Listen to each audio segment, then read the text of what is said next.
You're tuning into Black and White Sports on YouTube. The no-holds-barred truth on sports.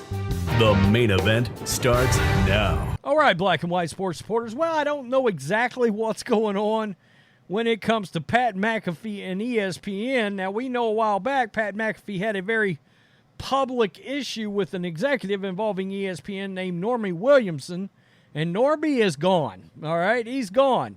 And Pat was not shy about the fact that he believed that that guy was trying to sabotage the show, and we know that Williamson didn't like the format of Pat McAfee's show. Now, I really like the Pat McAfee show, and I watched it when it was on YouTube, and if I decide to consume it now, I go to YouTube to watch it. Fact is, outside of actual live sports, I don't watch ESPN, and I don't consume anything from it. So yesterday, there was a very public article that got around very quickly from ESPN regarding Arthur Blank, Robert Kraft, Bill Belichick. Now, if you watch this channel long enough, we covered through the midway from the Patriots season all the way through Belichick getting let go, and then, of course, the hiring of Gerard Mayo and the entire firing and hiring saga around the Falcons. So both teams. And I was pretty surprised when I saw this because, honestly, I saw the article. I read the article. I very rarely read an ESPN article, and I'm like, well, this is one of the ESPN articles that makes sense. However, I don't know what's going on with Pat McAfee's show, Pat McAfee, ESPN, but to say they crapped all over this article is pretty accurate. They were not a big fan. You see that comment. I'm glad we're not part of it. And now Belichick is going to join, and I can't wait for this, Pat McAfee's show for draft coverage. And I think anytime you get to consume Bill Belichick talking about football, you better do it. It's really damn good. It's really good. So let's look at this. After an ESPN published a report about Bill Belichick's failed job search this offseason, one of the network's top personalities, Pat McAfee, took issue with the story. The report said the Atlanta Falcons didn't have Belichick in their top 3 head coaching potential candidates. I don't believe that, okay? And the New England Patriots owner, Robert Kraft, allegedly advised Arthur Blank to not trust the 8-time Super Bowl winner. Again, you guys know I'm not a big ESPN fan. I do believe that. All right? Whether you believe it or not, I don't know, but I absolutely believe it. There's obviously some real animosity between Robert Kraft and Bill Belichick. You'd have to be blind not to see that. It also cited a source that Belichick would never coach in the NFL again unless it was with Jerry Jones and the Dallas Cowboys. Well, the article also cited and threw out there that he's keeping his eye on the Philadelphia Eagles job and the New York Giants job. That would be sort of a homecoming, right? I think, and I said yesterday in my video, I think he ends up with the Dallas Cowboys, all right? So, Pat McAfee and his co-host weren't a fan of the story. Boston Connors said there was context from the article that, quote, didn't make sense. While McAfee mentioned the, quote, bullshit Belichick had been surrounded by, according to Awful Announcing. Connors said it was hard to believe that Belichick was blindsided by not getting the Falcons job and questioned the anonymous quotes and, quote, bland statements throughout the piece. Now, I got to be honest, guys. The guys that wrote the article are 3 pretty good NFL guys. So, needless to say, this is pretty surprising. This is yet another chink in the Pat McAfee and ESPN dynamic. Because they're just going out there on their show and saying, we don't buy this article. It stinks. Now, I happen to buy the article, which is sort of shocking because it's from ESPN, but I do. I absolutely believe Robert Kraft had a conversation with Arthur Blank because, like I said yesterday, it was pretty well known that Belichick was getting that Falcons job until all of a sudden there was this massively hard pivot and they started running all these extra interviews out of nowhere. And that's what happened. All right? Arthur Blank did 2 initial interviews with Belichick. There was a meeting on the yacht of Arthur Blank, and everybody was waiting. Belichick assembled a staff. You were waiting. It was about to be announced, and then all of a sudden, they went in a different direction. None of the quotes, they really don't say where they're from. Well, most of these articles don't ever say where they're from. They're anonymous quotes. Adding it was interesting, the piece possibly referenced the show. If they're burying Bill, I'm glad we're not part of it, McAfee said. It sounds like it's a lot of alluding to anonymous quotes and things like that. Well, that's just part of news these days. Anonymous quotes is almost all you get anywhere now.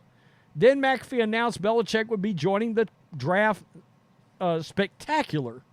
This isn't the first time McAfee was critical of members of his own network. He previously aimed much higher when he called out Norby Williamson, the network's executive senior vice president of studio and event production at the time, for, quote, attempting to sabotage our program, and called him a rat.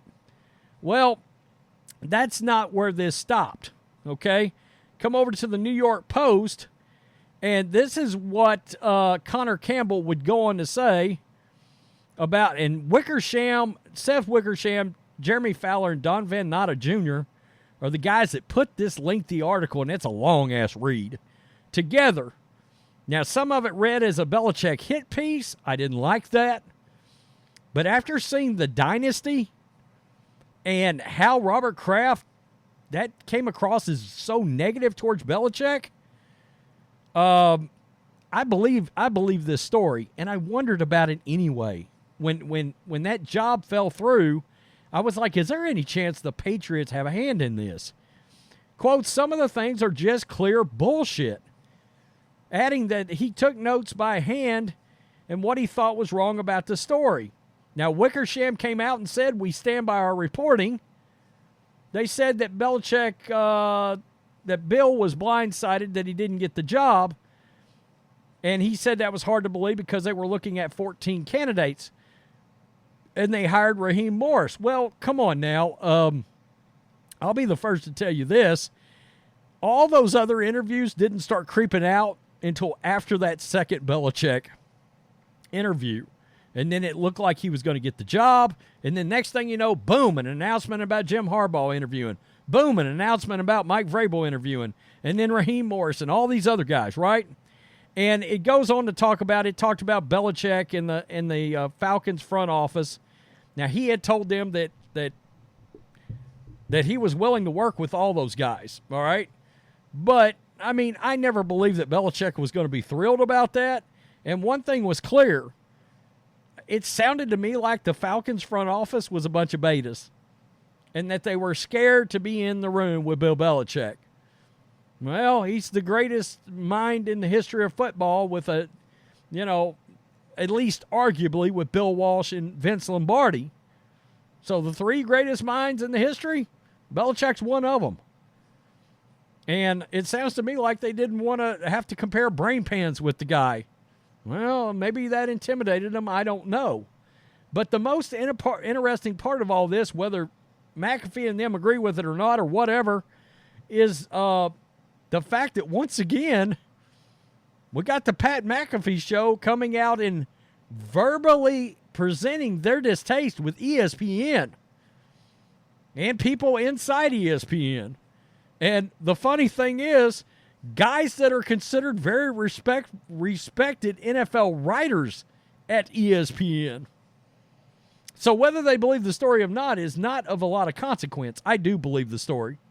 I think Robert Kraft has been vindictive towards Bill Belichick. But that's neither here nor there. There's cracks in the armor between McAfee and ESPN, all right?